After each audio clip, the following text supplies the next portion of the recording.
বৈষম্য বিরোধী ছাত্র জনতার আন্দোলনে শহীদদের কবর জিয়ারত ও স্বজনদের সমবেদনা জানিয়েছেন রংপুরের নতুন জেলা প্রশাসক মোহাম্মদ রবিউল ফয়সাল। সকালে তিনি আন্দোলনে শহীদ জুম্মপাড়ার ফল ব্যবসায়ী মিরাজুল ইসলামের কবর জিয়ারত করেন।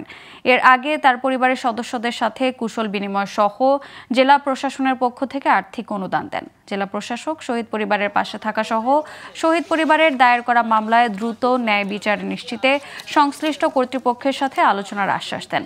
এ সময় উপস্থিত ছিলেন অতিরিক্ত জেলা প্রশাসক হাবিবুল হাসান রুমি সহ জেলা প্রশাসনের কর্মকর্তারা।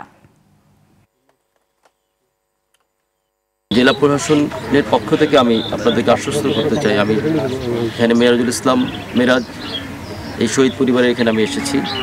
অন্য শহীদ আবু সাঈদের পরিবারের কাছে আমি গেছিলাম। অন্যান্য শহীদ পরিবার যারা আছেন তাদের বাড়িতেও আমরা যাচ্ছি। জেলা প্রশাসন সবসময় তাদের পাশে থাকবে এবং তাদের যে কোনো সমস্যার সমাধানের জন্য আমরা সবসময় সচেষ্ট।